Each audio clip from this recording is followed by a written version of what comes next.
Ladies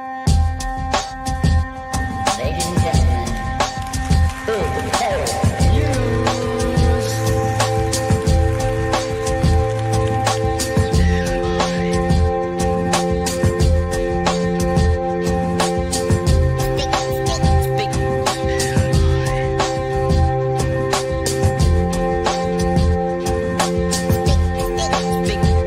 Big hairy news.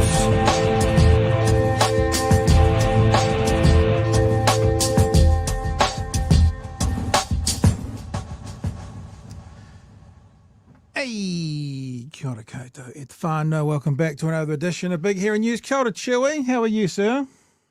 Kia ora, Pat. We I'm doing okay. I've we mi- been so busy. missed you on Thursday. Do you want to give the whānau a 30-second rundown of what you were up to? Yeah, so I was lucky enough to be invited to judge the Otago heats of the Raw comedy competition. So yeah, 3 nights. I think 7 or 8 contestants every night. 2 go through to the Otago finals that happen in a couple of weeks. And I believe 1 person from that finals goes through to the national raw comedy competition at the Classic up in Auckland. I'm not sure when that's happening, but yeah, it's kind of a big deal, and it's sort of nice. I started my comedy career, for lack of a better word, at a similar sort of raw comedian, fresh comedian competition. And it's really nice to see the levels of talent that are coming through. One of the local comedians here has been running like almost an academy for high school students that are interested in stand-up comedy, and geez, it's starting to pay off. Like when I did it, one of the things where people didn't have stage presence or were nervous being in front, like public speaking. Then like some people are good at it, some people aren't. Number one fear, they reckon, of people, public speaking. Yep. But yeah, if you get a bunch of drama and theatre kids that are absolutely fine talking in front of a group of people and already have stage presence, it's like half the battle's already been won. Nice. So yeah, a lot of fun. Very good. And yeah, sounds like fun. So good standout people with the Raw Comedy Festival. What are the rules? Like they can't have been in comedy for any more than 2 years, or is there like a? So you have to be what's termed a fresh comedian. So it's 3 years. Okay. So you can have 3 goes at this competition. So you get a variety of experience. So there was one fella there that he said he'd been doing this for 3 weeks. There's another one that I've seen in a previous competition and stuff like that. So yeah, it's nice to see how people advance. It's yeah, it's something good. The other aspect of it is that there's 3 judges. So one of my favorite things is the very hopefully very short discussion afterwards of like, okay, so we have to pick 2 and a backup, and just to have people's different I guess opinions. So I came from a comedy background. There was someone that came from a more theatre background. Yeah, people that are sort of adjacent to comedy as well. So it was fun to hear what they found funny and what they thought about the performances and that sort of thing. All right. Welcome back to the week, whānau. Tonight on the show, it was actually a story that came out on News Hub last night, some research around New Zealanders losing faith in the National Party. And from memory, one of the things that seems to have flipped completely is inflation. And I'm actually trying to remember, because I watched the story this morning. I'm pretty sure at the moment, according to these polls, New Zealanders trust dealing with inflation more to Labor than they do National. Like some of them have completely flipped. And we'll have a look at that a bit later on. We're also going to have a look, Chewie, at that March for Australia. I sent a few messages across to a few Australian counterparts. We didn't unfortunately catch up with anyone to talk it through, but I get the sense that we sort of, you know how like people reckon vaccines are evil and all that kind of stuff and they're bad these days.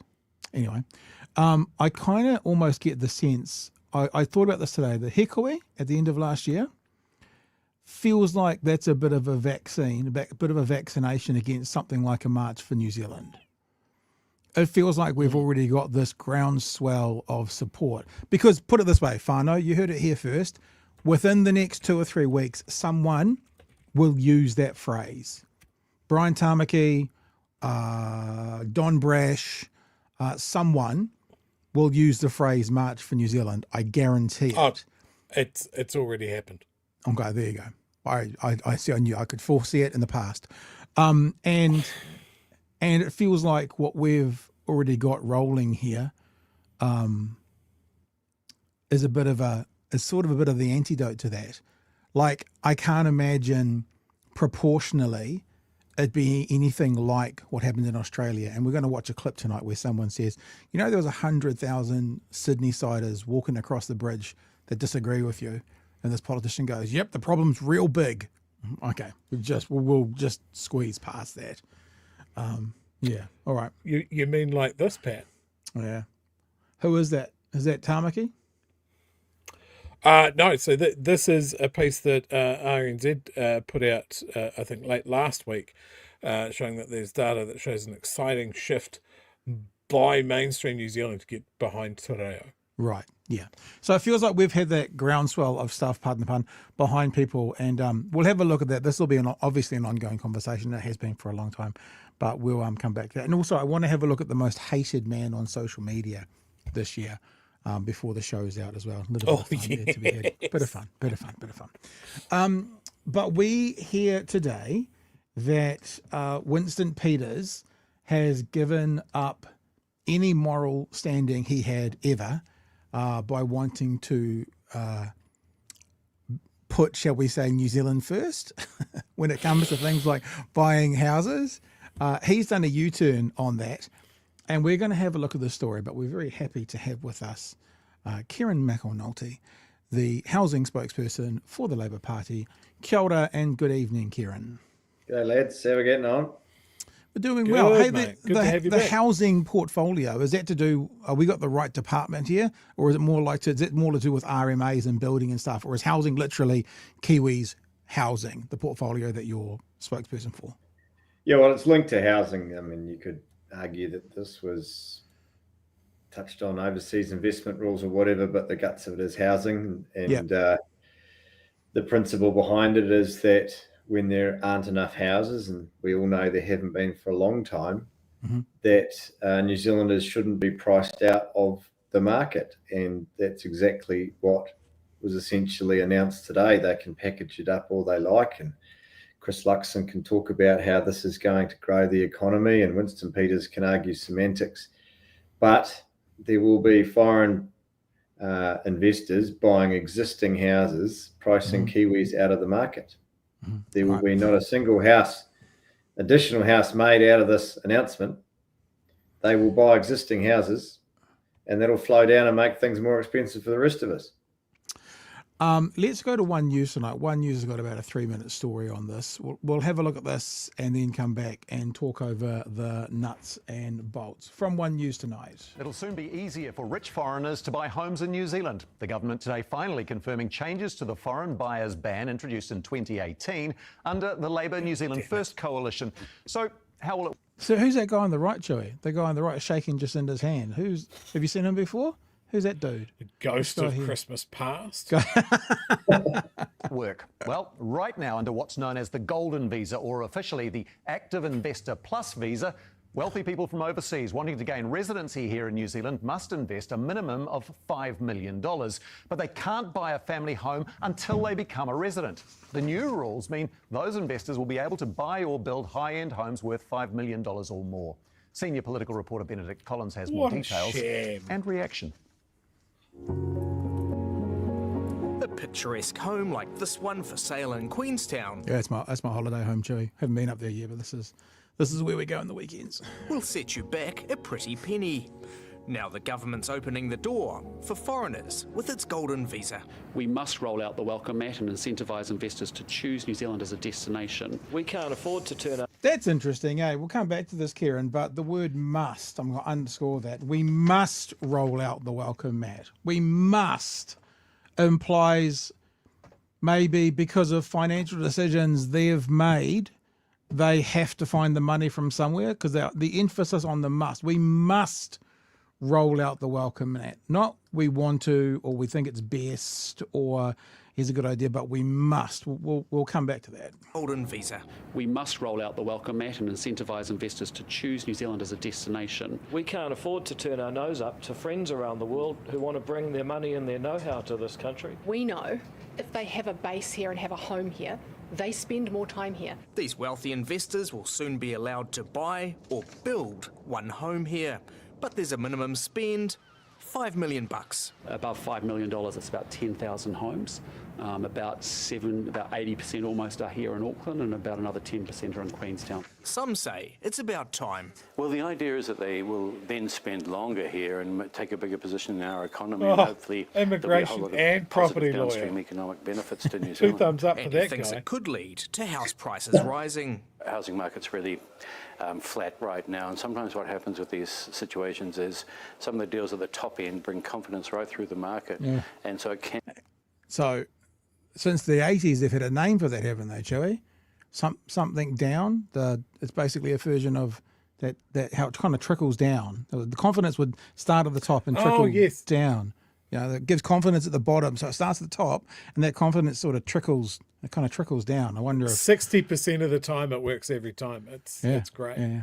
And prime the pumps. Some famous buyers in the past include Shania Twain with land near Wanaka, UK personality Noel Edmonds, and controversially, PayPal founder Peter Thiel. But foreign buyers were banned in 2018.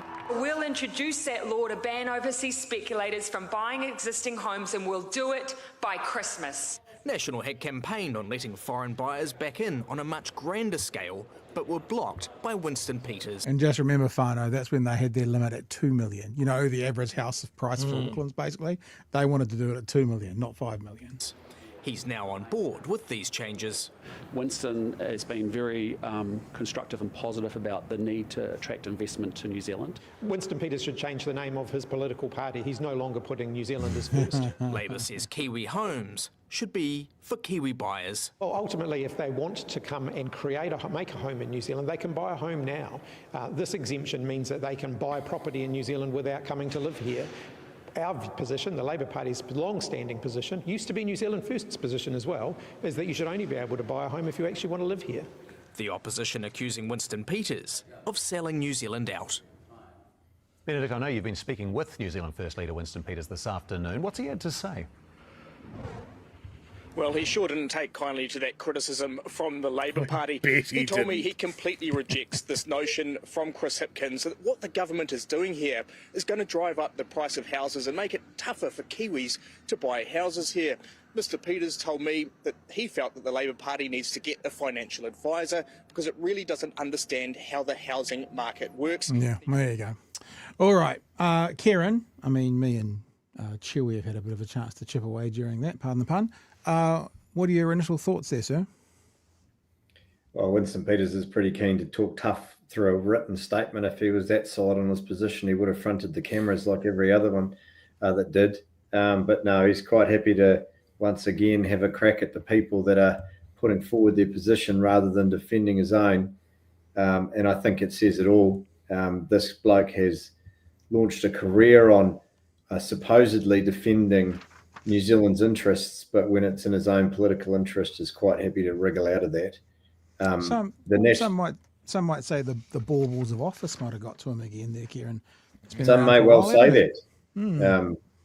We can't forget that the National Party voted against the foreign buyer ban. They are very clear in their view that foreigners should be able to buy up existing houses in New Zealand, despite the fact that there aren't enough houses, and even with house prices coming down, they remain unaffordable because wages have been hit by this government's policies. Every way you look at this is bad news. It is the wedge that could potentially not be able to be overturned. We're going to have to look into this, but part of the advice we got when we brought in the foreign buyer ban when in government was that we had to do it then and there, because once free trade agreements were signed up to, which are crucial for our country, that may prevent our ability moving forward to put in such a ban. So with this government loosening things, it might actually restrict us unless we want to compromise these very important trade agreements from making any changes moving forward. We make those comments based on the advice that we received when we were in government. We're going to have to look at that closely. But this is bad news. And there aren't many New Zealanders that are going to benefit from this, if any. Maybe that investment, immigration and property lawyer, he'll do pretty well out of it, but not many others. Oh, it also seems ridiculous, to me at least, this golden visa thing, $5 million, and you can basically buy citizenship for someone worth hundreds of millions, if not billions of dollars. It's like there's okay, so we won't go out on Friday night and we'll buy citizenship at New Zealand. It just seems a ridiculously low, ridiculously easy way. I mean, put it this way, I think we're worth more. We always talk about the example of the All Blacks. The All Blacks have to play in New Zealand because that jersey is worth something to them. They can't play in Australia and get a call up. So like there's value to being here. And for me, $5 million, if there is any dollar value, it surely ain't 5 million. We're worth a lot more than that. Yeah, it's the thing that struck me today was that homelessness is increasing at unprecedented rates. And the government's doing nothing about that. They are doing nothing tangible to assist with first home buyers, given that they've removed all the assistance that was in place. Mm-hmm. But they're quite happy to make it easy as possible for foreigners to buy existing homes. They've done nothing to help the construction industry. 18,000 people have lost their jobs. Many of those have gone overseas. Where's the initiatives to keep the construction sector going and to keep those people in jobs, or better yet, attract them back? Nothing. All they're doing is allowing foreigners to come here and buy our homes. Now, they'll say, oh, well, it's only 5 million. They wanted it to be lower. They wanted it to be available to everybody. Yeah. And now that it's going to be in place, you can absolutely guarantee that they will campaign on lowering that, because as Luxon's trying to paint this is an essential thing. We must do this. The economy could be on the bones of its ass, or it almost is, and this wouldn't be a must. What we must do is invest in houses and make it affordable for Kiwis to buy them, not foreigners. Yeah. I want to play you another little clip. This actually came across my TikTok today. It's purely by chance. I want to show you something that was on Diary of a CEO. Diary of a CEO had this clip. He's speaking to an author who has written written a book about if there was to be a nuclear war. And this is the question that the host asks. Is there anywhere on this map that is safe in the event of a nuclear war? There's one tiny little place, New Zealand, and a little bit of Australia. And that has to do with, if you follow the idea of nuclear war, that agriculture fails when we have a nuclear winter and the sun gets blocked out and there's no more. There's large bodies up in the mid-latitudes are frozen over in sheets of ice. And when you have all the billions of people dying, it's because agriculture fails. And it is said by those who study this, the authors of Nuclear Winter, that there are some areas in Australia and New Zealand which would remain viable. But you're talking about kind of hunter-gatherer type people. Now, among the stranger conversations I have had since Nuclear War scenario published was with several billionaires who actually have bunkers in New Zealand. No. Oh, yeah. They will remain nameless, but what was interesting to me, it was that the response to reading my book and realizing the world could end in 72 minutes wasn't, let's all get together and make sure nuclear war doesn't happen, but it was more about how fast can I get my G5 loaded so I can get to New Zealand. Is there anywhere on this map? So first of all, thanks to her, thanks love for the shout out for all the billionaires to come here. But like just this idea about Lord of the Rings, lovely people, lovely landscapes, freshness, that sort of thing, but also a hidey hole sort of thing is bringing people out here as well. When Luxon, when he said we must put the welcome mat out, we must. To me, it sounded like there was a bit more of desperation to it than, here's an option for generating some more money for the country. Any thoughts around that, Kieran? Well, I think they are simply trying to paint this out to be a compelling case when it isn't. And I think it'll prove to be extremely unpopular with New Zealanders. The fact is that foreign investment does have an important role to play. Foreign investment doesn't mean foreign ownership. And the best thing, in my view, to attract foreign investment would be not to come into government and cancel all the projects that were underway like this lot did, and give everyone uncertainty so that no one has confidence to invest or keep their staff or attract staff.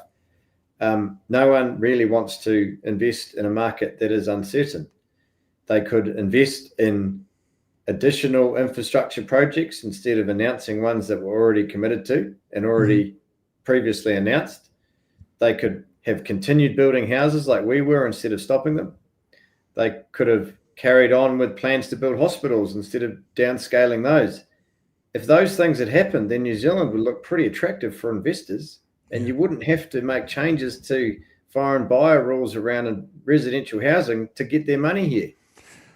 Hey, speaking of houses, each time they go, we built 600 houses this year, and a reporter goes, you mean you put the key in them for the houses that Labor planned and paid for and that? And they go, oh, yep. Are they actually going to build, this is a genuine question, is there going to be a single house that they build in this term that they have put in the groundwork for from woe to go? Like, will there be even one? Well, it's a fair question because the funding that came in budget 2024 didn't kick in until this financial year. The funding that came in the 25 budget doesn't kick in until next financial year. If there are any delays whatsoever, then it's possible come the election that none of the houses that they actually funded would be built. The number of Kāinga Ora homes has gone backwards under this government because they have obviously stopped projects or paused them, and they are demolishing in order to build. That in itself is legitimate, but when the trajectory just stops and then in order to go forward, they've got to go backwards, that's not good stuff. They should have just carried on. We all know that the Bill English review was an absolute farce, and the outcomes were predetermined. The funding that they've provided community housing providers is a fraction to what they were getting under us. So it all points to the same thing, be it this foreign buyers loosening, as we've seen today, or their record on community housing or estate housing, is that we're just simply not building the houses that we were or that we should be. Would Labor have less of an issue with this policy if it was only to build houses? Because that would then give builders something to do within New Zealand. Like, they can't buy, but they can build. Or is that going to be the same because then they're taking up some square meterage of earth that a Kiwi could buy as well? If there was a provision in there that said, look, you can own a home. If you build two, you live in one. Sell the other one. And the net result for the country is an increase in houses. Yeah, it's not bad. You've got to be pragmatic about that sort of stuff. Got to look big picture. This isn't going to lead to any significant increase in housing. The vast majority of them are going to buy houses that are already here. That's going to push the Kiwis that would have bought those houses down to the lower houses, and so on and so forth. It is going to make housing more unaffordable. And the immigration and property lawyer on the news basically said so, except he was looking at it from a different view. He was saying that this is a good thing. And we had, don't forget, last week, you've got Chris Bishop, Nicola Willis and Christopher Luxon all saying different things as to whether house prices should go down or up. Luxon thinks they should go up. He says we must have this policy. It will result in house prices going up. In his mind, it's a win-win. In the majority of New Zealanders, I think it's a lose-lose. Chewie. Would I be right in thinking that a government could go, hey, look, we want to attract these monopoly men to our country because we've got a bit of a hole in our economy and a sugar hit would be really good, but we're also having a housing crisis. So we're going to do a golden visa. We're going to set it at an arbitrary number, and we're going to make sure that they cannot invest that money into housing. That money that they use to buy their mansion in Queenstown is not counted for their visa. They must put it into a New Zealand business. Would that be something that is in the government's purview? Oh, absolutely. I mean, the whole golden visa thing is created by this government. They can set the conditions as they like. And you can set overseas investment rules for the broader benefit of the country. So, for example, this government, on advice from officials, proposed to allow foreign and overseas investment on build-to-rent houses, and we supported that. A build-to-rent is a separate asset class, if you like, of housing. It was pushed and promoted under us. It really got going. The likes of Simplicity and that are doing some really good things in build-to-rent, but it was quite clear that people weren't willing to invest in building these developments if the potential buy-on was limited, because a lot of the money that would be needed to buy such a large development would be overseas investment. Because build-to-rent is a separate asset class, and if overseas buyers are going to buy it, they have to maintain it as build-to-rent, so more people continue to get options for houses. That made sense to us, so we supported it. But allowing them to buy existing homes, which doesn't incentivize the increase in houses and will inevitably lead to an increase in house prices and more Kiwis locked out, I can't even see a small slither of a benefit here. We should be pragmatic and look to support initiatives that lead to an increase in housing. But this doesn't. Just as I'm sitting here, I'm thinking we have this thing called the Overseas Investment Office, the OIO. I well remember as a talkback host the Crayfor Farms conversation. And the Crayfor Farms conversation was a big one about an international company or person or conglomerate or whatever it was buying New Zealand farmland. And one of the defences was, because people were like, well, we've lost our land forevermore. And one of the defences was if a foreign national bought Crayfor Farms, they couldn't sell it to another foreign national unless they went back through the Overseas Investment Office. So in other words, when they were ready to sell Crayfor Farms, they basically had to sell it to a Kiwi first before they even tried to sell it. So there was sort of this backup plan. I'm thinking two things. The first is lots of farms are worth more than $5 million. Has there been a carve out for farms? And once these guys own them under the the golden visa, what happens when they want to sell them? Is there any more controls around that for us? Do you know? I don't, because the details haven't been provided. All the conversation so far in this announcement has been around residential property. So until I see something to suggest that it does include farmland, I wouldn't want to speculate on that, but I'd be very concerned if it did. The argument around the Overseas Investment Office being some sort of backstop is a limited argument, because if it gets to the point where the farms are so large and therefore worth so much that no New Zealander can afford it, the only way in which to sell it will be to sell it to another overseas investor. So that argument is somewhat flawed. The Overseas Investment Office does provide good protections for this country and does apply a national benefit test. But and there is also the backstop of the minister as well, approving things beyond that. So the Investment Office could advise that it's okay, and the minister could still deny that, and that has happened a couple of times. But it's a lot easier if we just carve out residential property and say that we still hold on to the principle that New Zealanders should be able to buy their own home. We all know what happens when they don't have that security that comes with owning their own home or living in a social house with the security of tenure that offers. Children that grow up in an insecure housing environment don't do as well at school. They aren't as healthy. When homelessness grows, crime goes up. The demand on the health system goes up. Housing is a fundamental to a functioning and fair and healthy society. It is not something to play around with, to basically just follow some neoliberal theory that this is going to flow down to the rest of us when all the evidence suggests that it's not. So we don't know about the farms yet. It's something to keep an eye out for. And if they have not carved out them, like in other words, if they're in the deal, then that's extra warning bells, isn't it? Well, we should never give up on the dream of young Kiwi farmers being able to work towards buying a farm. That only rich people can own it, and Kiwis can only work on it. That would be disastrous. Now, we're not at that stage yet, but you could see how that would happen if the rules were changed. Now, I don't know if that is going to be the case. There's been no talk about that, but we wouldn't support that either.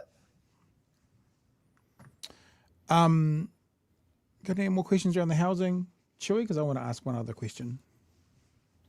No, I do hear the question about that that clip that we played the other week of Kieran taking a flamethrower to the house, but maybe you should ask ask your housing question first. Well, it wasn't a housing question. It was actually another from something we watched last week, Kieran.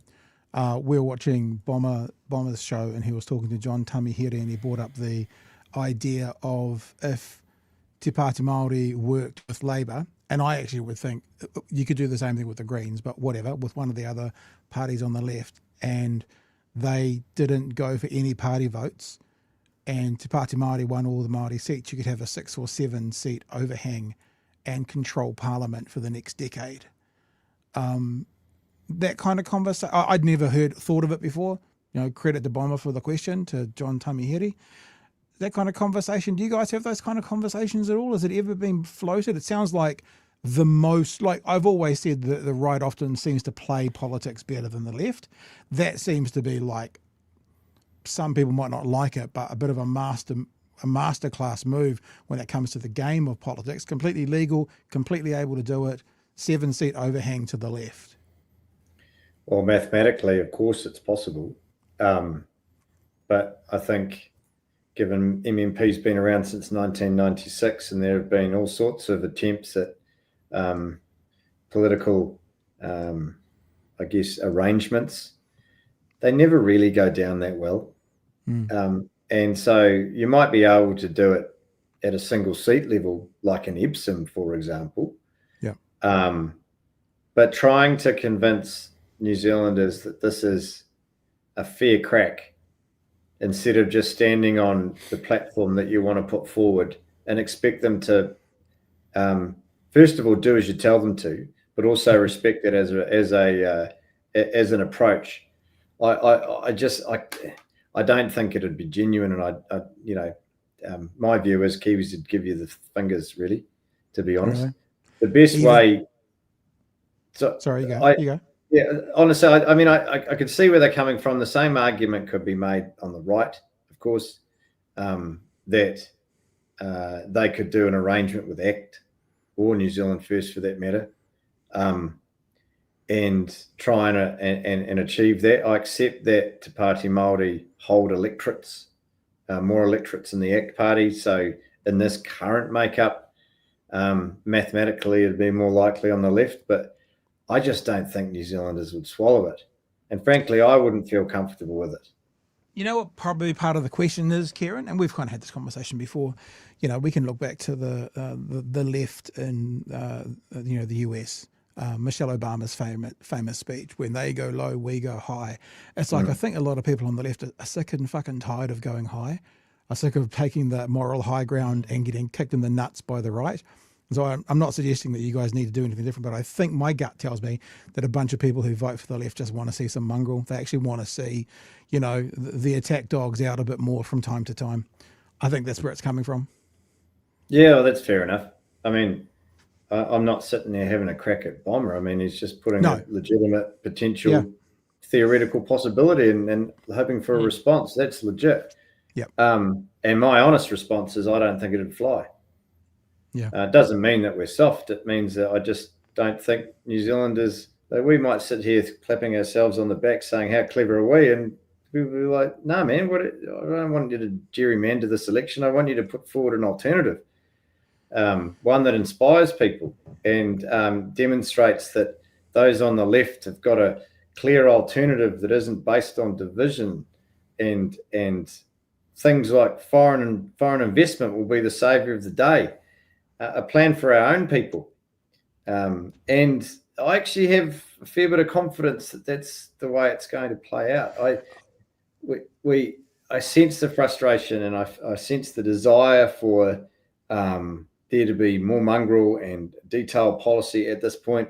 We mustn't forget that the left have come from a very low base and are now competitive in the polling and in some cases polling more. Yeah, we're gonna show some of that tonight. And look, this is actually, it's not actually a criticism of what you guys are doing at all in any way. No, that's a fair question. Yeah. But I think that you're right. I mean, it's probably both evidence that you guys have done better than most after they've gotten turfed out, and people are a little bit in shock of how much they dislike what they've got on the other side, the things they weren't expecting. So I think there's probably a combination of those two things. We have a plan in place and we're following the plan. Yeah, and look, the other thing is the whole policy thing. I think it was Duncan Garner I saw come across my freaking YouTube feed. They have no policies. I just wanted to go, because we're 14 months out from the election. What policies get released 14 months out from the election? The Tories didn't even release their fiscal plan until the election campaign last time round, and I didn't see the tub thumping from the commentators at that point. Look, part of the reason why we haven't been in a position to announce detailed policy yet is because we don't know how much this government's going to screw the economy, because that's going to make a big difference as to how much we can and cannot do when we get in. But you'll start to see policy rolled out this year, very shortly, in fact, and then it'll progressively come out after that. You've had an indication from us as to what our priorities are. We believe they reflect the priorities of Kiwis. Obviously cost of living, but jobs, health, homes. These are the things that people keep telling us that they care about, and that's what we're talking about. The government hardly mentions it at all. Yeah. No, all good. It's all good chats. We're looking forward to the next 12 months of chatting with you guys and see what's going on as well. Chewie, you've got more important things to talk about. We carried your excellent speech from the House, I think it was last week, maybe the week before. That did the rounds, something chronic. I think I described it as you taking a flamethrower to the other side of the House. What's the feedback that you've been getting about it? Yeah, it's been pretty good, quite a few people have got in touch and emails and messages and whatnot. It's quite encouraging. I enjoyed myself. I kind of get a bit fired up in the House. I'd like to think I'm reasonably laid back outside it, but sit there long enough, you're going to get wound up listening to some of the rot that they talk. But I stand by everything I said. They're full of it, and I really felt the need to call them out on it. How much of that was written and scripted? How much was bullet points? How much was off the top of the dome? I had one thing written down, and that was the quote from Paul Goldsmith. I don't really do notes because then I find myself reading them rather than just speaking. Have a bit of a think about leading up to it. You know, what are the core points that you want to get across? But then once you get going, you just let it flow. I thought it was righteous. Yeah, and look, not to blow smoke. Not to blow smoke, but if you had one quote for that whole 5 minutes, bro, it's really impressive. It's up there with smelling the uranium on your breath, mate. It was a really good message. Really well done. Thank you. I appreciate that a lot. It means a lot coming from you, lads. And I have to say, of all the things that I said, it was calling the Prime Minister a dud that seems to have landed the best. And frankly, that's incredibly mild, but there we are. Everyone who comes on from Labor, before you release the capital gains tax policy, just so we can get ahead of it. Good try. Like I said, there'll be policies starting to roll out very shortly and progressively throughout the year. So we haven't got that long to the end of the year. So it can't be too much longer now. It is very clear to me that this tactic has National absolutely spinning like a half a brick in a washing machine. Their Facebook page is phenomenal. Of just going on, Chewie's coming for the family home. He's going to tax the family home. And it's just all tax. It's all fear. And yeah, as you pointed out, they did this when they ran, and now it's not fair. It's not fair on national that you haven't released all of your policy. So, and I think, look, there's a lesson here. We've talked about this before. Is please stick to your principles. Don't worry about what National are going to say about it, because they're already saying it. It doesn't matter. Just they're also not very clever, because they've said the same thing every other time that it's ever been brought up in the last 20 years it's been discussed. And I think arguments against tax reform in general are wearing pretty thin when people can see that the health system is stuffed and underfunded, that there aren't enough houses, there aren't enough jobs, people are struggling with the cost of living, and the government's response is, we can't afford it. Bullshit. There are choices that can be made. And so I think part of the reason why they're getting so frustrated is because Kiwis are waking up to what they're doing or what they're not doing, and this isn't going to their plan.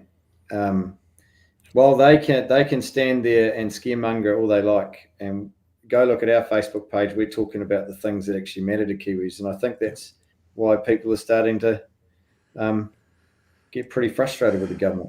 Well, their job for the next 12 months is to try and figure out how to stay government, isn't it? That's their number one priority above all else. And I think when you look at things like the capital gains tax, what date did you say that was coming out again? Do we have a date? No. We always bring up the. I'll try it again. We always bring up the RNZ article that shows the research that says 2/3 of New Zealanders are in favour of some sort of capital gains tax. It's no longer a controversial issue, And so Luxon on Hosking 2 or 3 weekends ago going, "Oh, bring that on! Yeah, I hope they run on that. Bring that on!" You're like, dude, I thought you were supposed to be the ultimate populist. It's a popular policy. You're wrong here. You're just wrong. So, whenever you decide to release that, just saying. You do a good poker face, actually, Kieran. It's just like, no. I think what you'll see when we do start to announce policy is a real focus on those areas we were just talking about. Yeah. And then, because it's all connected, isn't it? At the end of the day, there are countries that have a wealth tax or a capital gains tax, or they might have stamp duty. I'm just throwing a few out there so that we don't settle on one prematurely. But they also have societal issues. Tax reform isn't going to be the be-all and end-all. It's the policies that underpin this and underpin a government. And choosing to give tax cuts that you can't afford, or giving tax cuts to landlords in particular, which almost overnight saw a cease of investment in new builds and a redirection of investment onto existing properties. These are choices governments make that hurt everyday Kiwis. So it's not just tax, and the National Party can try and scaremonger all they like, but they have a pretty shithouse record that they don't want to talk about, and they don't have many achievements. So the only thing they've got left is to lash out. When you hear the Prime Minister in particular picking out various countries in Europe to want to compare us to, as you're saying, what they do, we've always said you can't say like they do in Singapore, or like they do in Estonia, or like they do wherever it is, unless you bring their whole society here as well. Because it's not just that one thing that works in there, it's the whole society. I used to get this on Talkback all the time. It's like people would talk about crime in Singapore. Why can't we have to have that, you have to have the whole of the Singaporean society to make that system of crime work. You can't just pull out the crime and drop it in New Zealand. You can't just pull it. So when you're saying it's not just tax, it's the whole makeup of everything that kind of who we are. It's the New Zealand way of doing it, and it's holistic sort of best. That makes sense. Well, in Singapore, the government provides a significant number of houses for people. Luxon isn't doing that. Yeah. But he likes to point to them. It's been lovely to have you on. Thank you so much for coming on. Any other questions before we wrap up, Chewie? We done? No, I've got nothing further. All the best for the rest of the week. Are you guys in the house this week, or are you out in Nah, the this is why you get to see the splendour of my home office in Masterton. You got rid of the classic red ute. We've talked about this before. You're driving another ute now? No, I'm not. I decided I would go. I sold that for charity. Yeah, for the remember Rural that. Support Trust, and then I decided to buy a plug-in hybrid. Yep. And I do miss the ute and would not rule out buying one, but I will wait until there's at least a plug-in hybrid version. Wait for the Chevy. Yeah, they're not far away. Amazing ute. Yeah, really good. BYD's got a plug-in ute, hey, Chewie? Plug-in hybrid? It's what they call a super hybrid. I think it's got 100 k's of electric range. So which isn't bad. Do in the fairness. usual But day-to-day just without using petrol. the technology's coming. Yeah. All right, sir. 100%. Thank you so much for giving us some time tonight. All the best. And, if you ever want to talk about wealth taxes or CGTs or, just casually, we're always here to have a chat about them. No problems at all. Just casually at the RSA, just having a yarn. Yeah, Master and RSA. When are you going to be there? Friday night? We'll see you there. You might be there with a microphone, so I'm not telling. All right, Kieran. Hey, thanks for coming on, man. We appreciate your time. Audio. All the best. Cheers, lads. Cheers, mate. Right, you got some chat. Or do you want anything reflections there first, or should we get to the chats? Or sorry, I didn't get a chance to look at the super chats. Hopefully, there's no direct questions in there. I apologise if there are. No, we'll just kick into the super chats. Fine, I'll do it. Late fee on behalf of Pat and Chewie. We were waiting for our esteemed guest, so any slight on us is actually being really mean to Kieran. So you should feel bad about that. Yeah. I think it was my fault though, because I don't think he had the right link to come and join us. So it's still sort of my fault. I'll own it. Go woke, tell jokes. We're talking about the comedy thing here. I have done several rural competitions, and do you know what's been the big development is that the comedians that come in and immediately want to be Louis C.K., Jimmy Carr, that just want to have shocking material. We don't see them anymore. Oh, and really? It's great. Yeah, we love it. Not just trying to offend and call it comedy. Just trying to piss off people. I'm just going to come up with a bunch of homophobic jokes and see how it goes. It always was lame, and we don't see it anymore, and I love it. I'm really glad for it. Yeah. David says, love when Kieran says the guts of it. Yeah, look, I just like the way he talks. It's authentic. And you could just contrast that with maybe some other people that are somehow less authentic every time they say something, and it's just a breath of fresh air. Don't you just want him to say, kick it in the guts, Trev, and then the song start from? That would just be the way to go. Maybe we should do like a charity song, a Fred Dagg song, and we could get Kieran to do the Fred Dagg parts. That'd be funny. I also like when we were talking about his speech and telling him how good it was, he got all bashful. I also rate that. Kiwi Burb says, Winston, literally putting Kiwis last. Yeah. How long did he cruise on like no foreign buyers, and it was fine when it was very pointedly the Chinese? Yeah. And now it's fine. Mm-hmm. Now it's fine because it's white tech billionaires from America. So what it was, I don't have the numbers to hand, but I did know them really well.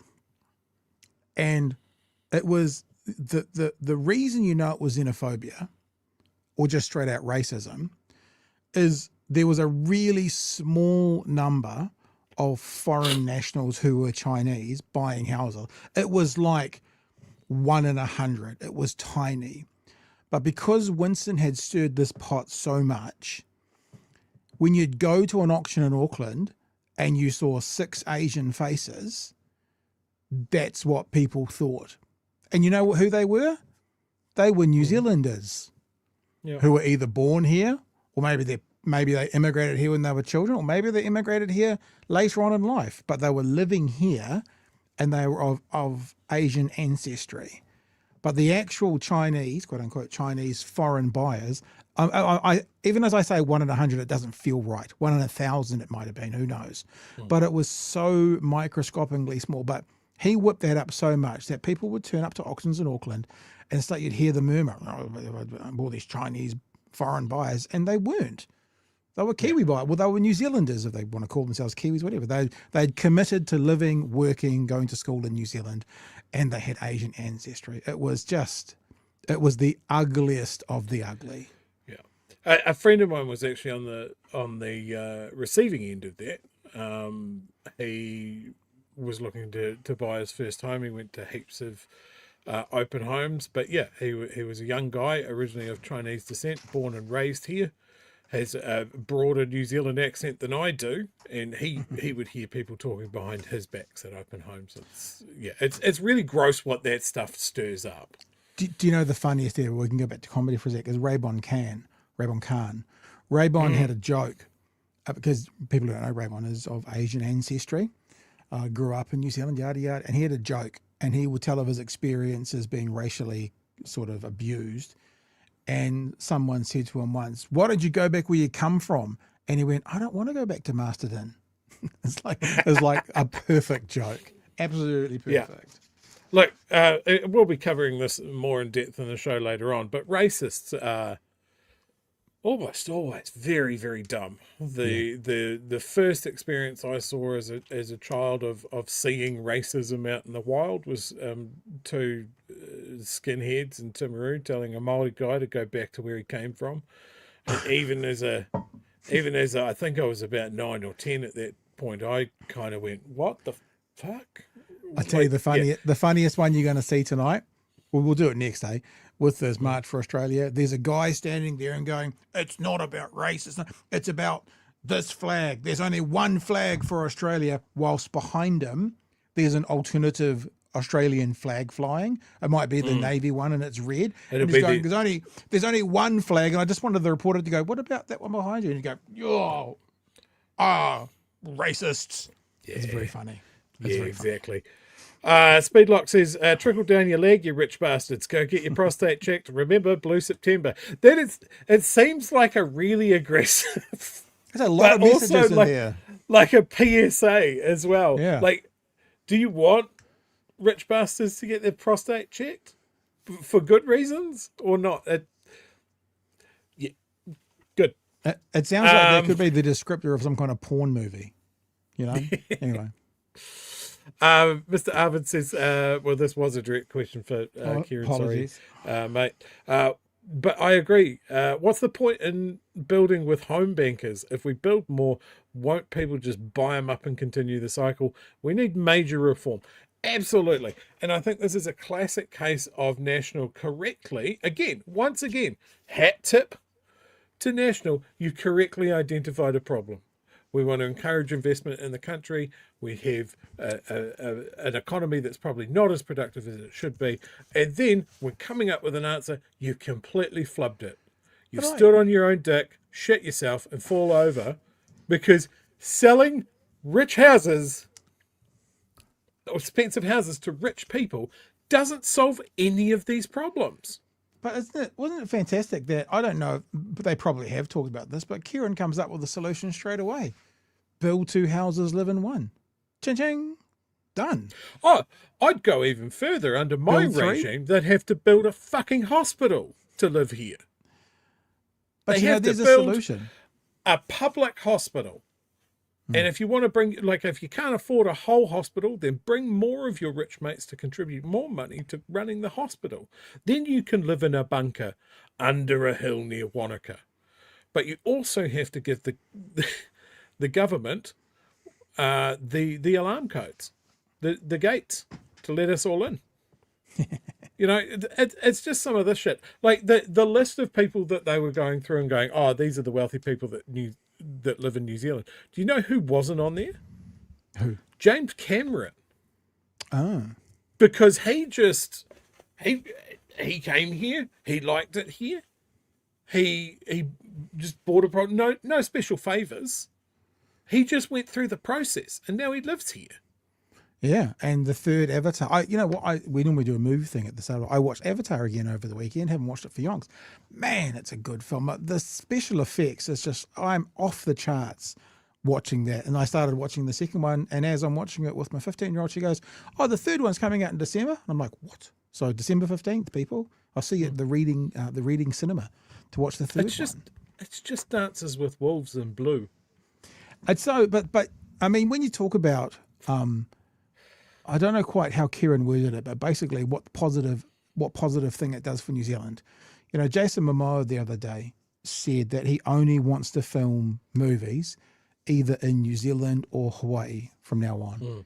They're the only two places he wants to film movies. And I'm just like, dude, give him a fucking citizenship. Imagine just that one dude, the amount of work he could bring into New Zealand, the amount of dollars he could bring into New Zealand. I know there's things to be worked out with contracts and local actors and all that. I'm down for that. But at a top level, do we want the next Aquaman to be filmed here? Where do workshops in New Zealand? No, we don't want another Aquaman. Oh, okay. Thank you. Sorry. Thank you very much. Did you not enjoy them? I like the first one. I didn't. I like the first Wonder Woman. 1984 was stupid as bullshit. It was the dumbest thing I've ever seen. I like the first one. I am waiting to watch Jason Momoa's new series. I think it's called Chief of War. Started watching it in the weekend. That is what it's filmed here. I have a long plane journey coming up in 2 weeks, so I'm going to watch it then. Apparently, there's a bunch of All Blacks amongst some of the Warriors as well. You'll recognise all them, Chewie. Oh yeah, because I'll be carrying rugby balls. Sports ball. Citizen Gold has a request here. That bit of Chewie talking about the shot comedians not showing up anymore has to become a short. I need to share that. And Rajan says, Winston is so demented he forgot his own policy. Yeah. All right. I reckon he's maybe months away from walking into Parliament wearing his pajama bottoms. Hey, in all seriousness, this is not a topic for tonight, but should we start up like a poll for how long until Trump dies? Is it days? Is it weeks? Is it months? Oh, Pat. I don't know if I'm sure you were aware of the activities over the weekend where everybody was talking about Trump hasn't been seen for 3 days. He's dead. Let's check in and see how busy the dominoes next to the Pentagon is. It's marginally busy than normal. That means something's up. I think people were in on the joke. Oh, God, I enjoyed it. People manifesting it. People planning street parties and discussing what it would be like if you were in the movie when it happened and you come out and your phone's just got 41 messages and people are tooting their horns and driving through the streets. Oh, it's going to be good. But he's terrible. He looks terrible. The photos and stuff. He's not going to make. I'm going to put my hand up here. I said this before the election that I don't think he'd last 4 years. I don't know if he'll last 4 weeks. He looks terrible. Dan News today. Dan News is someone who used to be quite heavily involved in sort of the news world. I don't know what he's doing now, but he's still got his Twitter account. He put this one out, which was fantastic. Brigitte Gabrielle, who runs, I think, ACT is something like they pay influencers and they're a right-wing think tank or whatever. It's sickening to see so many leftists on social media spreading false rumors about President Trump and his health. The Democrats have no class. To her tweet a few years before that, is Joe Biden alive? We come with receipts. So thank you, Dan. God, almost exactly a year ago. Yeah, like this kind of loops into what we were talking about with Kieran. It's like when the right does it, they do it gleefully and unapologetically. Yeah. I got tagged into a discussion on Blue Sky. Look, it's a valid opinion. They don't like the term Nikki No Boats. They class it the same as the right calling Jacinda Cindy. And I don't agree with that, obviously, because we've got our stickers. No, we don't. I don't agree with that, because what we're doing with Nikki No Boats is we're commenting on her policy. We're commenting on a decision she made politically. What they're doing when they call her Cindy is they're mocking her because she has publicly stated she didn't like being called Cindy when she was a kid. So it's actually got nothing to do with what we're doing is we're basically calling out their bullshit policy around the ferries.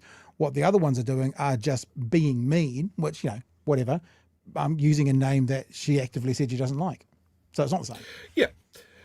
But like with all of that, with people calling Jacinda Cindy, did you ever see someone going, hey, look, I'm a national supporter, I support ACT, whatever. I don't think we should call Jacinda Cindy. She said that she doesn't like that name. Never saw Of course not. Of course not. We've got more eyeballs on the show. Surely amongst this, if that happened, we would have seen it. But here we are on the left, tripping over this sort of, oh, well, maybe it's a little bit too mean. Maybe it's a little bit misogynistic. As Pat says, it's not, we're talking, like, we could change those stickers to Nicola No Boats. It's her full government name. And the message stands, right? But I saw these comments going, well, I don't know. We always have to change how we do things because the right will turn around and go, well, that's mean. What's so much for the tolerant left? Why do we have to be tolerant? You can't aren't. Yeah, this is what we're saying. You know, at the end of the game, the right walk off the field with missing nails and missing teeth because they've bit someone's, and they rip and they punch and the left walks off the field with no mud on them because they've played a beautiful game. And I know that that's not black and white. And I actually agree with Kieran. I actually agree. And I wish we lived in a world where we could argue the point and just play policy and say we are better because. It's unfortunately not the world we live in. And I think that when America sneezes and the world catches a cold, Trump has shown how to win politics for the foreseeable future. Now, I like the idea. I actually do like the idea of when they go low, we go high. I think that's how I live my life, actually, personally. But I also know as I won't say political commentator, I don't know, someone who understands politics. Look what's happening with Gavin Newsom at the moment. Gavin Newsom is just annihilating Trump on Twitter.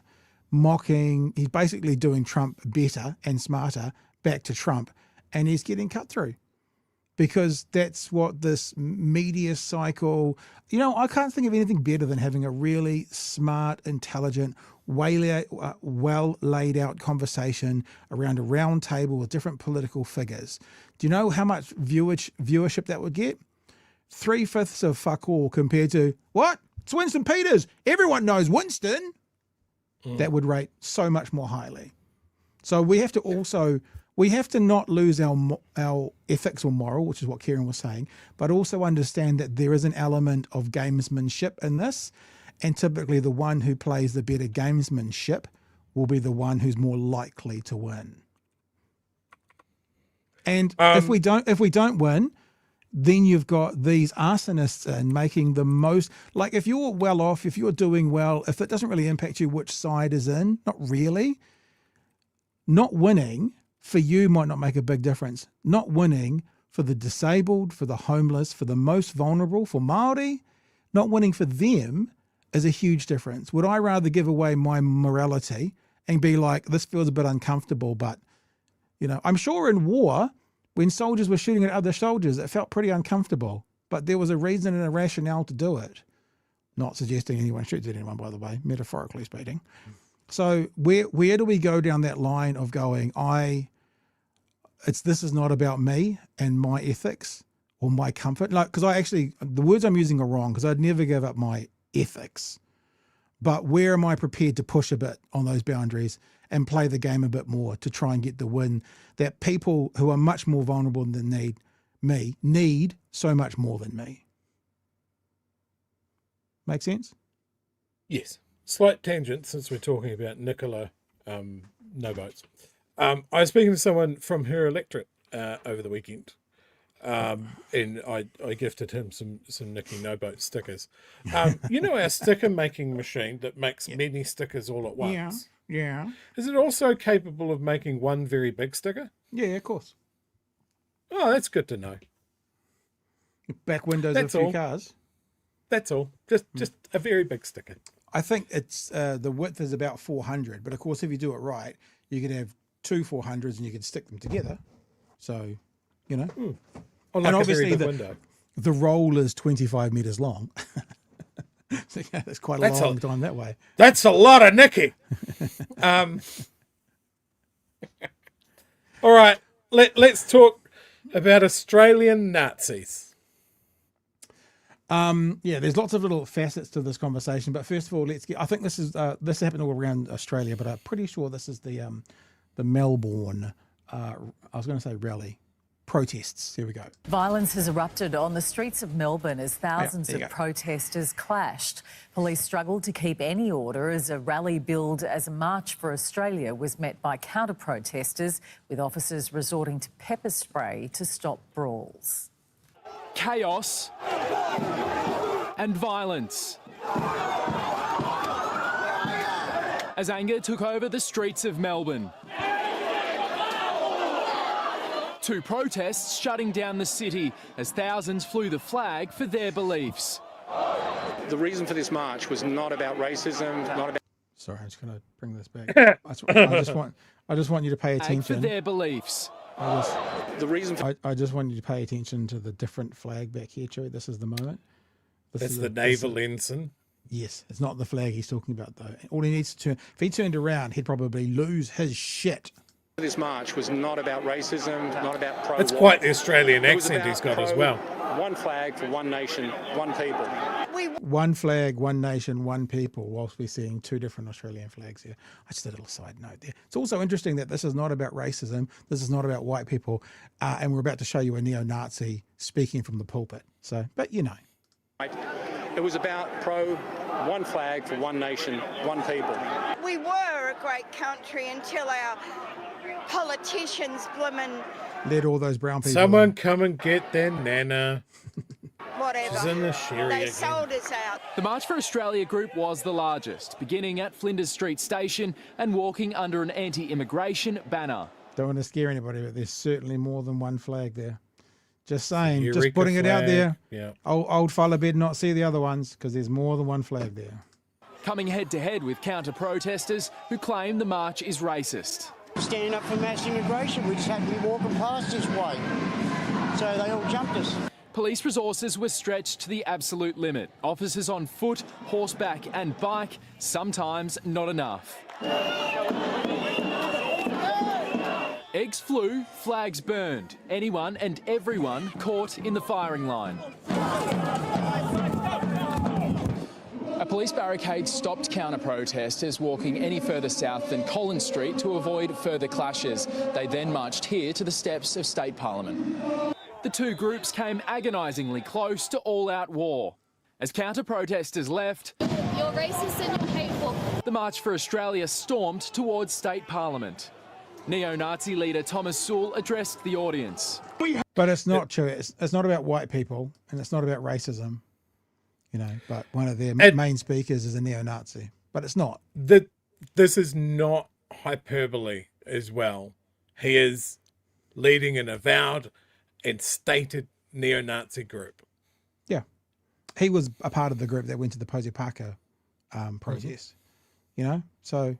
You know. He'll be the organiser of that midnight march that happened a couple of weeks ago. These guys had little campouts up in the hills around Melbourne and that sort of thing. They're not a huge group, but their numbers are not insignificant either. This is the nucleus. They're the guys that organised this, and they've suckered in a whole bunch of people which are perfectly happy with garden variety racism. Mm-hmm. But maybe haven't been militarized to the point that this guy's group is. Yeah. But that doesn't matter to them. They just want to put people in a movement and say, look, these guys support us. And the moment that I don't care what your views are, if a Nazi turns up at the same thing that you're for, you either need to get fucking rid of them, or you need to look at yourself and going, shit, a Nazi likes this thing that I like. Maybe I need to go home and have a think. Do you mean something like this? If there's a Nazi speaking at a rally with 999 other people happily listening, you got a rally with 1,000 Nazis? Is that kind of what you're thinking? Yep, 100%. Is that sort of what you're thinking? Great minds. Yeah, there we go. All right, let's go back to the story. Audience. We have to stop immigration and become a nation once again. A nation of immigrants. Tensions flared as the microphone. Yeah, it's you used to talk about people who are racist being dumb. What does he think they are now? if they're not a nation? Like, what is his genuine belief as to what they are? What are they? Are they like a commune, or maybe they're a collective? Or what if they're not a nation? What the fuck are they? It's bizarre. Side issue, but I do want to point out that this guy's kind of overcooked his mustache a little bit. It's a little bit too long. He needs to start shaving it down a little bit, maybe. He also looks like he's 26. I mean, maybe he's just aged well. Maybe Nazism's good for the skin or something. But what kind of world experience does he have? Yeah, we'll keep going. As the microphone was hijacked. Always was, always be, it will be Aboriginal land. Yeah, good man. Despite very and brave. Political pleas, a peaceful protest was nowhere to be seen. But I hope that people also understand when they're exercising a peaceful right to protest, the police are just there to do their job, and they're doing it in trying circumstances. Sam Mills, 10 News. It's funny how they're always doing their job of protecting these pricks. Like, it seems to happen an awful lot in Australia and Melbourne that they always seem to be shielding avowed marching Nazis from very angry citizens. But it's never the other way around. We'll go straight back into another clip. I'm sure many people will have seen parts of this on the over the weekend. This guy is Bob Katter. He is an MP, and he had some interesting thoughts to offer about One Nation and what migrants should be. Now, most people have seen this if they've been on the internet, but what I hadn't seen is he gives a very well publicised reaction, but I hadn't seen the comments that caused that reaction. And the comments that caused his reaction was reminding him that he had Lebanese blood. That he did not like that one little bit, not one little bit. We are going to press the button, and we're going to do everything humanly possible to ensure that if there are any migrants coming to this country, then they will be coming, tick the boxes. Do they have democracy? Do they have rule of law? Do they have Christianity or some similar belief system? Do they have egalitarian traditions? Do they have industrial awards? Now, if they don't tick the boxes, they don't come here.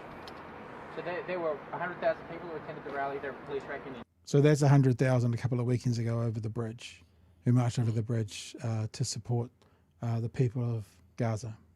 Sydney, and there's probably 50,000 in Brisbane. That's how bad the situation has become. And a lot of these people are born here. So a lot of I don't care whether they're born here or not. If you have anti-Australian sentiments, then get the hell out of my country, because we are taking the names down now of anyone that treats our flag badly. We're taking their names down. You know, the gloves are coming right off. What the fuck? Bob, you've got Lebanese heritage yourself. What would you Oh, mate, don't say that, because that irritates me, and I punch blokes in the mouth for saying that. Don't you dare say that.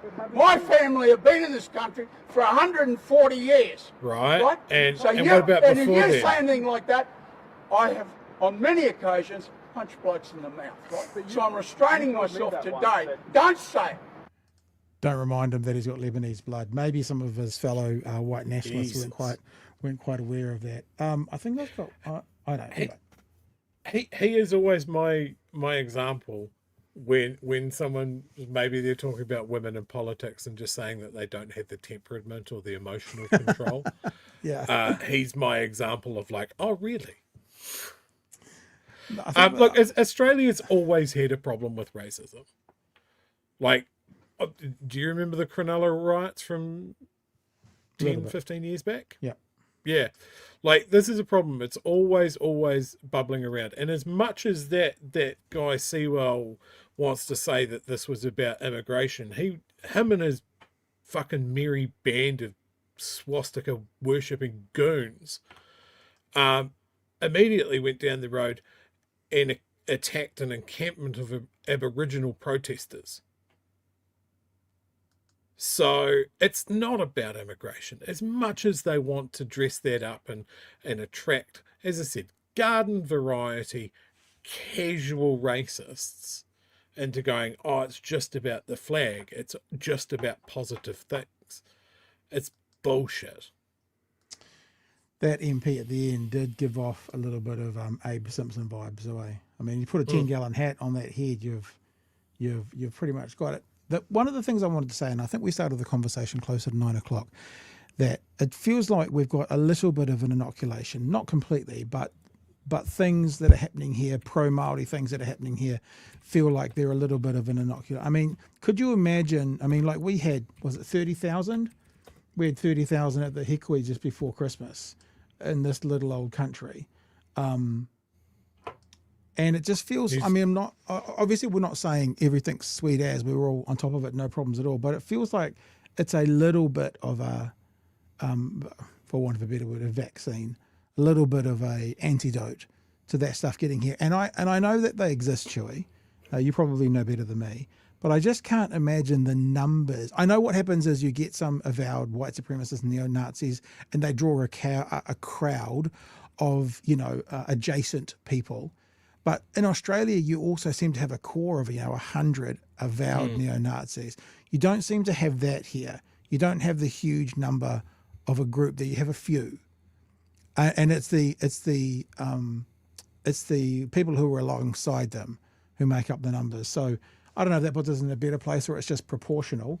But the thing I was going to say, and this relates straight to that MP, is you got to be super careful because it is here. I mean, it is here. Yeah. This is the same, right? Although the irony is, that guy Katter, I think his name was talking about migrants, and obviously brown migrants from countries that speak different languages and have different religions. And it's weird because Winston's talking about the Indigenous people of New Zealand, but in a similar way. But it feels like it's coming from the same place. They're othering them. As ironic as it sounds, it seems that Winston Peters is othering our Indigenous people. You can understand someone othering a migrant, right? Not saying you'd accept it, obviously. I'm not saying it's okay, but you can understand it because they feel and look different. But you're talking about the Indigenous people of New Zealand. Othering people who were here first. It seems more stupid, but it feels like it's coming from the same place, It's coming from the same place that, don't use that word. Can't use Aotearoa. Got to say, it's New Zealand, that's coming from the same place as get out of my country. Yeah, look, and Winston's always been beating that drum, and we've had major political parties and major political figures happy to dip into that bucket of racism. And I think here in New Zealand we have some interesting aspects of it. There is the white supremacy, which is directed at anybody non-European, whether that be more recent Asian immigrants or Middle Eastern immigrants.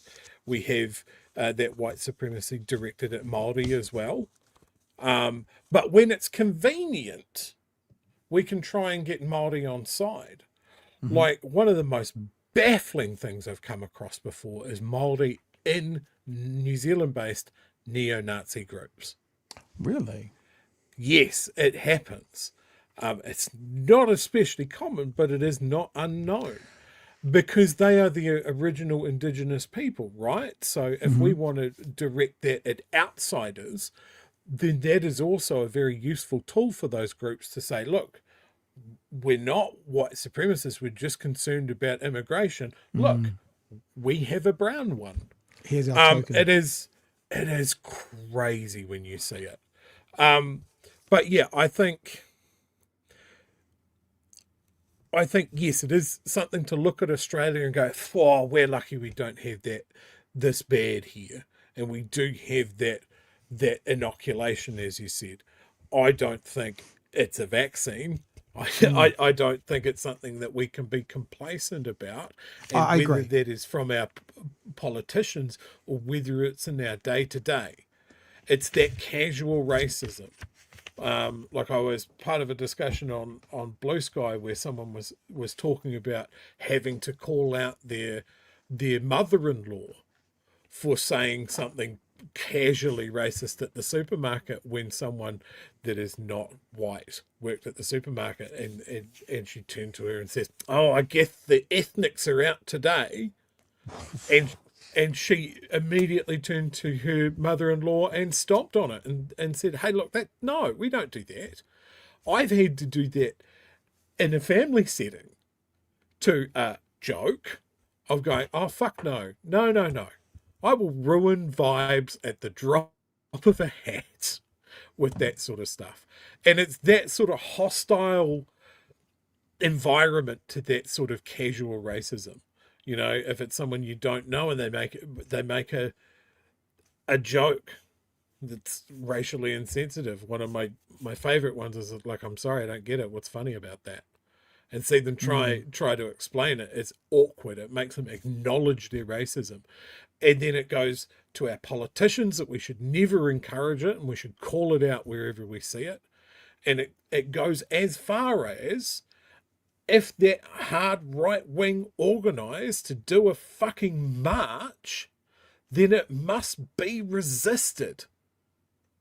Like, I've been part of arguments where people go, oh, just ignore it. They'll go away. They never go away.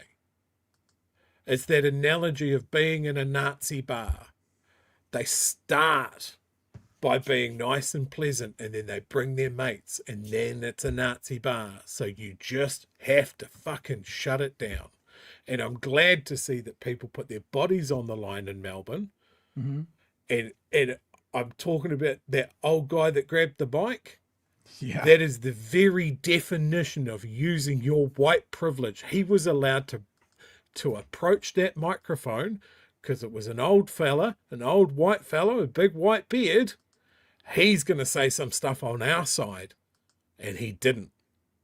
And he almost got assaulted doing it. What an absolute fucking champion. I always think when we define someone we don't know, because he could have Aboriginal blood in him as well. We don't know. But yeah, blonde hair and white beard certainly is a pass mark for a white supremacist to allow through the front of the door, isn't it? But yeah, when people are talking about white privilege and what you can do with it, there's your example. Yeah. You know, lots of people here locally, when Julian Batchelor was touring his little circus around the country, were certainly using their white privilege to get into those meetings and resist. Yeah. So that's what we're here for, chat. That's us. Right. Peter says rhyming couplets and juvenile names seems to work. Wooming says one flag, one nation sounds like Pauline Hanson. Have I told you one of the best things I've ever done to do with Pauline Hanson? It was Sports Cafe. Sports Cafe had a competition and it was to win All Black tickets. And the competition was something like, send us something that's not supposed to be black. Make it black and send it to us. So I got a picture of Pauline Hanson out of the newspaper and some black ink and sent it in, and they showed it. It was pretty funny. I thought it was pretty funny, at least anyway. Arvids says othering only exists to not tax the rich. And another one from Peter. Look how much the reforms after the mosque attacks have been rolled back by this government.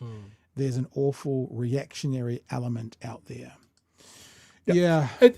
And look, the other aspect of this, look, we're talking about Australia because they're our closest neighbour and that sort of thing, but you've got to look at what's happening in the world as well. For those of you that have been paying attention to what's happening in England with their anti-migrant protests and putting up the cross of St. George everywhere and occasionally the Danish flag on a roundabout. There's been some really interesting points come out about these people that are going to these anti-migrant protests, and the other thing that joins them all together, apart from their dislike of migrants, the other thing that a lot of these people have in common is an extensive domestic violence history. Yeah.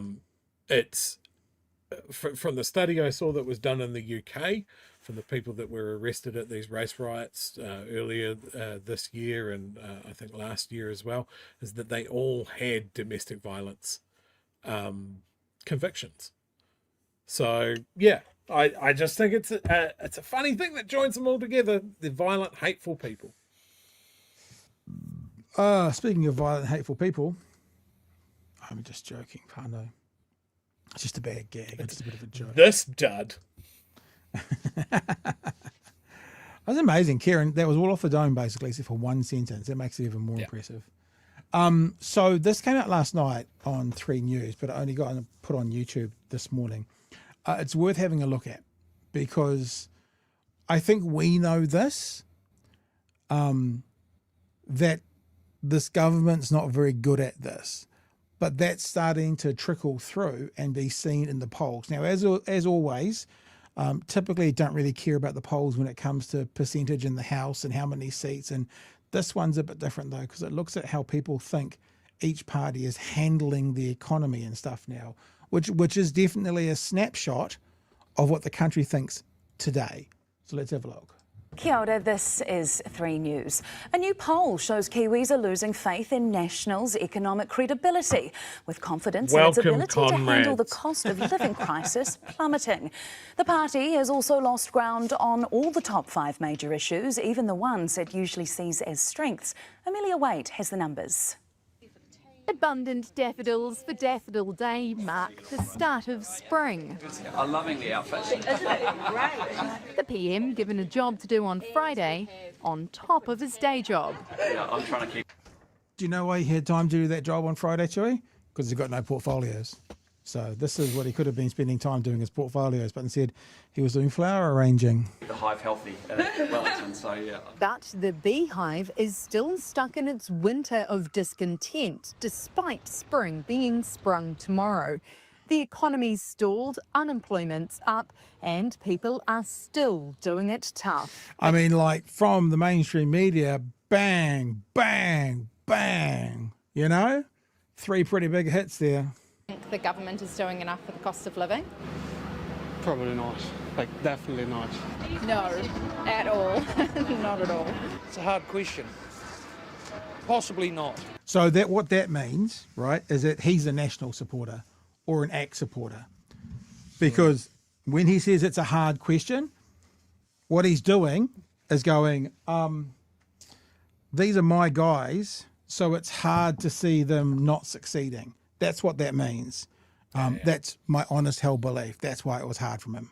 I reckon they're bloody hopeless. Whereas he's not. You see the difference? That's all I got to say. Kiwis are grumpy at National. The latest Ipsos Issues Monitor shows now only 26% of Kiwis see National as the best manager for inflation. Sample size of 1,002, that's a big sample size and pretty accurate. Margin of error 3.5%. That's down 5% since May, and now it's well behind its Labour rivals on 33%. Now that says something. Because what this is doing, this is not a how many seats would they win. This is a who do you trust to run the economy? And look, fair enough to say that's only 60% total. There's another 40% out there. But first term government, 2 years in, probably should still be in honeymoon phase. The opposition, who, let's be honest, just got ousted violently from government, are seen as better managers of the cost of living. This is fascinating.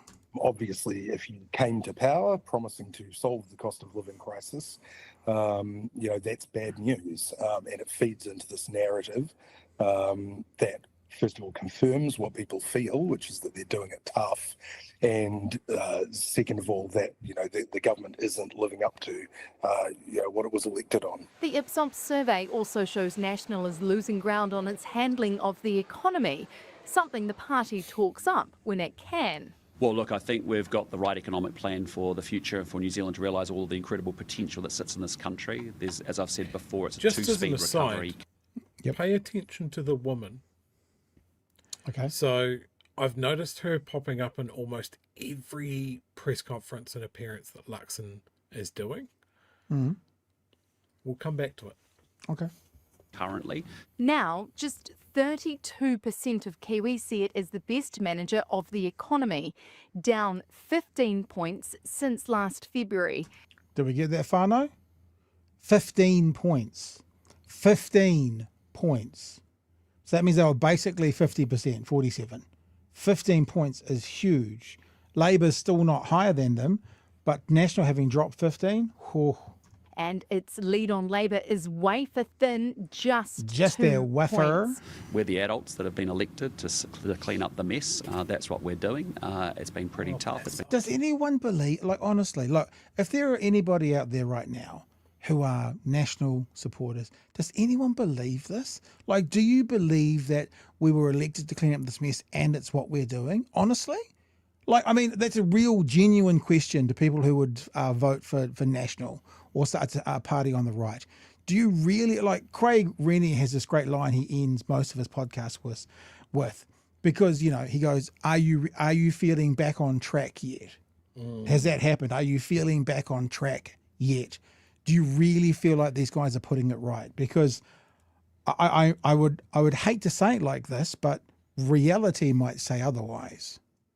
Tough for New Zealanders, we understand that, but I think they have confidence that we're making the right decisions for the long term. That's despite National's repeated promises it's got it all under control.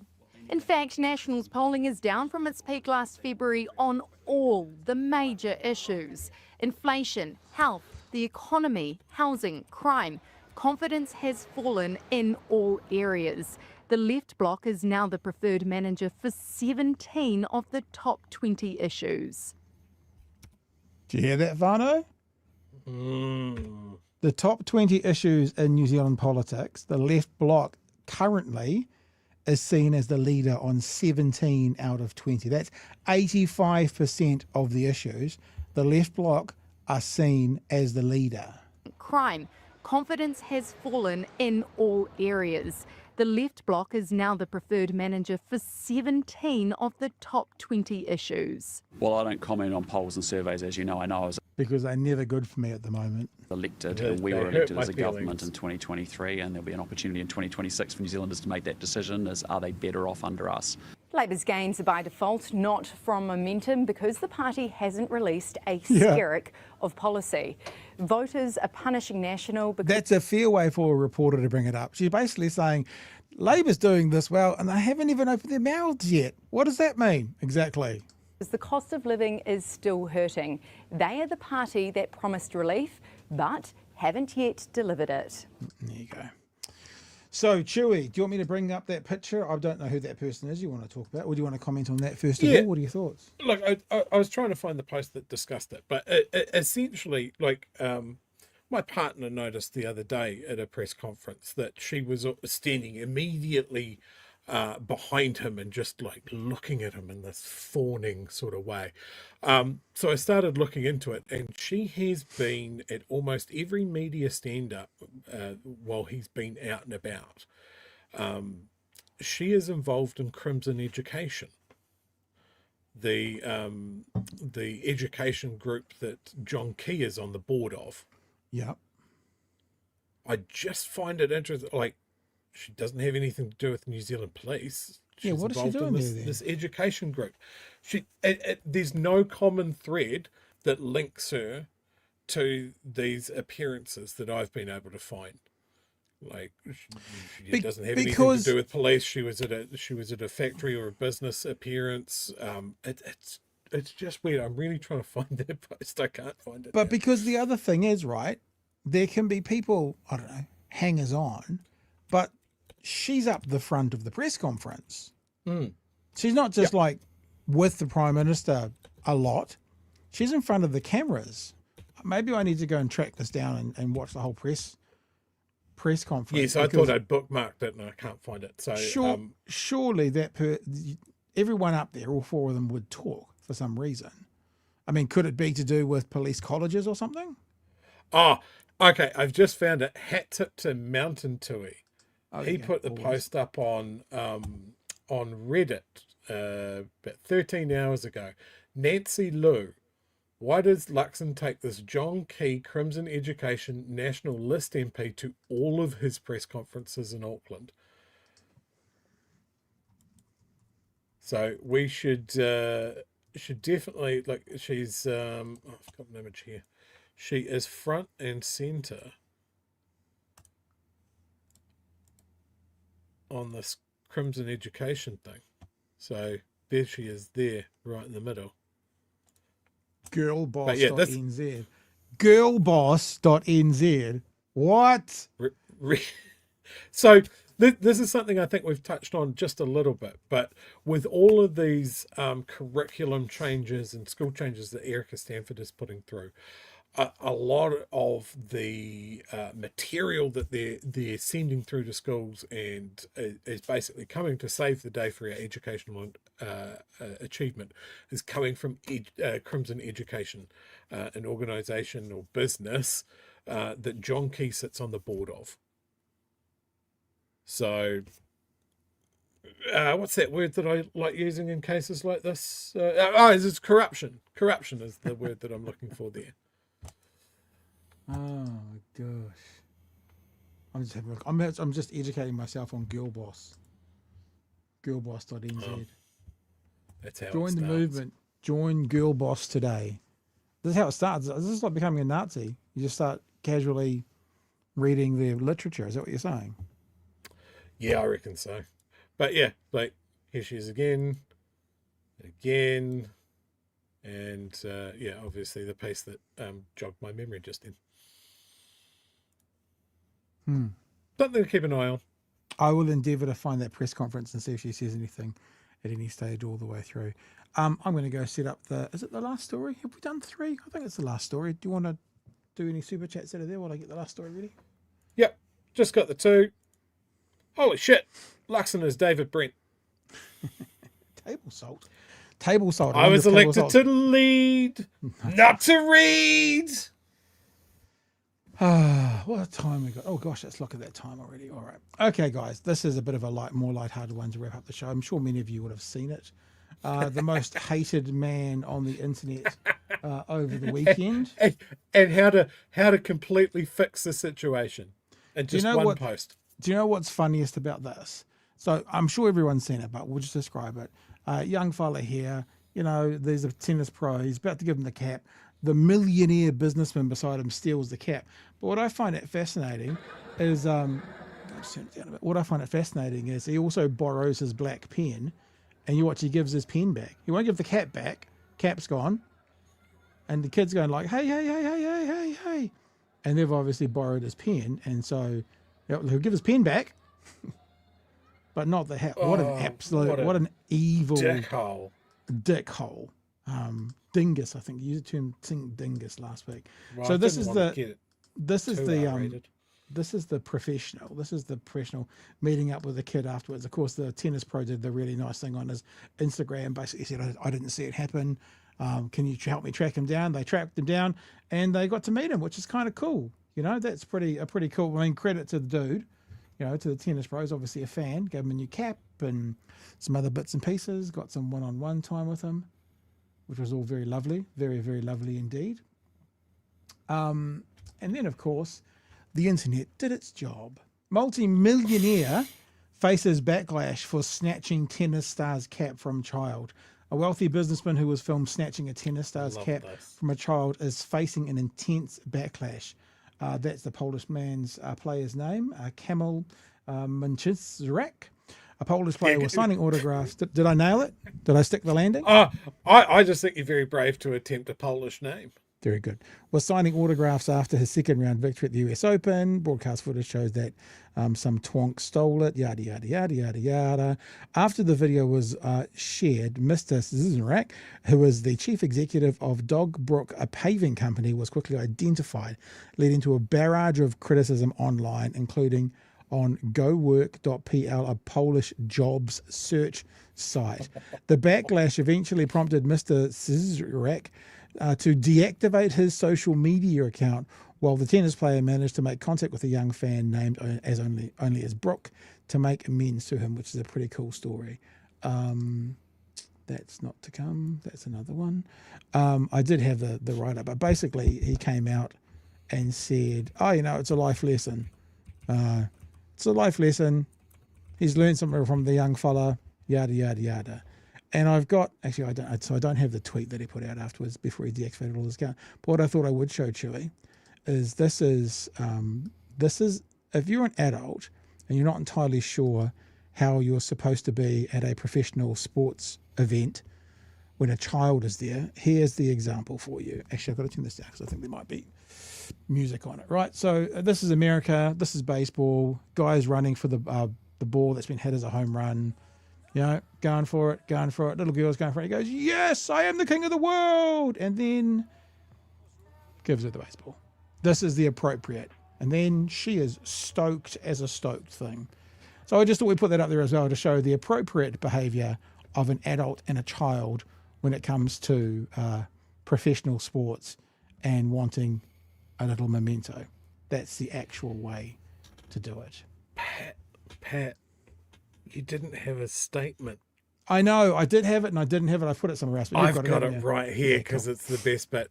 Now, if you get caught by cameras and the world now knows you as a horrible bastard man that steals hats from children, what you should do is take a moment to reflect, maybe think of ways to make good, maybe engage a PR person because you obviously lack the human empathy to form a coherent emotion and put it to paper. Or alternatively, you could do what this jabroni did and put out a statement. I will now read this. The recent incident at the tennis match has caused a disproportionate online uproar. It's all about the famous hat, of course. Yes, I took it. Yes, I did it quickly. But as I've always said, life is first come, first served. I've always said that. I understand. Even as a 3-year-old, I said that always. I've always said that. I understand that some people may not like it, but please, let's not make a global scandal out of the hat. It's just the irony. Hat. Oh, the irony. If you were faster, you would have done it too. Regarding the online hate, I remind you that insulting a public figure is subject to legal liability. All offensive comments, slander and insinuations will be analysed for the possibility of taking the matter to court. Well, that should do it. And the beautiful thing about that is no one has to slander him because you can just see from his own words what a complete douchebag he is. So thank you, sir. So his company's getting absolutely review bombed now. The Polish people have taken it upon themselves to right the world's rights. What a dickhead. Yes. Okay, now this week, guys, we've got some interesting shows coming up. We have got opportunity to have Karangi come and join us from the Greens if we want. We've kind of had Greens 2 weeks in a row, so we'll play that one a bit by ear. But tomorrow, let me just say, I got a message today from Melanie Nelson, friend of the show. Melanie and a co-author have been doing an investigative piece on the foreign influence on the Regulatory Standards Bill and extensive lobbying by Bryce Wilkinson. Melanie is going to come on tomorrow night with her co-author, Dr. Ryan Ward, and have a chat with us about what they have found in their investigative piece. So that's coming up tomorrow night. Potentially Kahurangi on Thursday. We'll play that by ear. We might put Kahurangi off till next Tuesday or something just because it's very busy. But there is lots of other stuff going on. Anything from the week you want to mention or get out there, Chewie? Look, it's a little story, but I'll just mention it. Israel considers annexing the West Bank in response to moves to recognise Palestine. What a surprise. I also saw today that there is a document going around the senior parts of the White House where they are suggesting that they are going to remove everyone from Gaza and put a 10-year plan in place to rebuild it. So for the benefit of the Palestinians, right? Pay the Palestinians what their properties are worth, or something, or not. In their current state? Maybe. Wait and see. But this was a document. It's been reported, so it's not official word yet. But of course, Trump is going, I want to build a big, beautiful Trump Gaza. Oh, fucking. I don't know how much of a cool holiday you'll have with all the ghosts of the dead Palestinians haunting it. Yeah, it's true, man. Have you been to the site of the CTV building, Christchurch? Yes. Man, first time I went there, I freaking bawled my eyes out, man. It's so, just the thought of what happened on that site. and now times that by 1 million, not literally 1 million, but you know what I mean. The first time I went to Aramoana, Chewie, coming from the North Island, 12 years ago, whatever it was, the only thing I'd ever heard about Aramoana really was the tragedy. And the first time we went out there, I love Aramoana, I love going out there now, I love taking the dog out there. But the very first time we went out there, it's just like, oh man, this has got a feel to it, a heaviness to it, because it's what you associate with the area. Could you imagine going to that part of the world and walking through a store-laden shop thinking, oh yeah, this is where 10,000 people died. I wonder if that's why you find lots of places overseas, you'll know this better than me, when you go see some of the fields that World War I happened in, they're just fields, eh? There's no happy playground or something there. It's just a field, and that's how it stays. I was just going to say, because I love having a lovely, relaxing holiday, and I don't go to places that have historical value. I just enjoy my holiday. I have been to some heavy places. So I've been to Passchendaele, I've been to Ypres on the sites of the Western Front, and there's a heaviness to it. I've been to Auschwitz, I've been to Dachau, and those places are so heavy that you might as well be standing in a black hole. It crushes the spirit. But I know that there's other people that have gone to those places as just a tick box on a tourist trail, and have been quite happy to take pictures and all of this stuff that I could never bring myself. My camera stayed in the tour van when I went to Auschwitz. I was just like, there is nothing here that I'm going to want to take a picture of. I'm just going to exist and just take this in. So would I like to say that people will just feel the gravity of what's happened in Gaza and won't go there? Or people will be perfectly happy to have a lovely holiday at a gold-plated resort on the Mediterranean coast and just not think about it? And for those people, my true and only hope is that they will be haunted relentlessly for the rest of their lives. Those people are people we call sociopaths. All right. I think we're done for the night, whānau. Back tomorrow night with Melanie Nelson and her co-writer of that investigative journalistic piece, or investigative piece. As for us, we'll be back then as well. And I think we're done. Thank you for being with us tonight. Thanks for coming back and joining us again, Chewie, and playing. Everyone was very clear last week how you're their favourite, and they all missed you heavily. But but it's okay. It's okay. No, they didn't even notice I was gone. I know. I know. I was just trying to make you feel good. That's all. So I just, I think it worked. All right.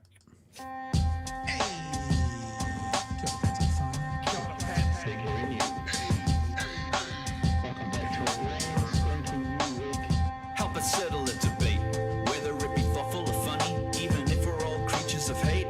It's a fine line that we're walking together. For better, push aside the temptation to berate.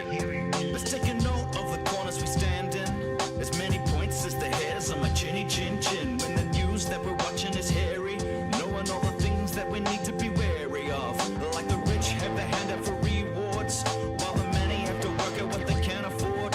And the rest of us ain't paying attention, or maybe have questions we're too worried to mention. Other media is still dwelling on trivial facts, vetting peas from the rice and the mice from the rats, and picking and choosing a warpath to run, and linking ourselves with the hill to die on. It's gotta come down to a welcoming vibe, with an A and a self and a higher in mind. All heavily, either this way or that, and will be analyzed by what Chewie and Pat. With the evil in the world trying to mess with your head, and you're sitting on the couch, you're thinking chivalry's dead. Each night, 2 nights, they're gonna sing you to bed. It's big hairy news. Nothing else from me, Chewie. Anything else to wrap up for tonight? Anything you want to share? I got one image to close us out, Pat. Just one image. Okay. When you're anti-immigration but also pro-succulent Chinese meals. Very good. Bunch of hypocrite dummies. See you, team. Catch you tomorrow. Hooroo. Cheers, fam.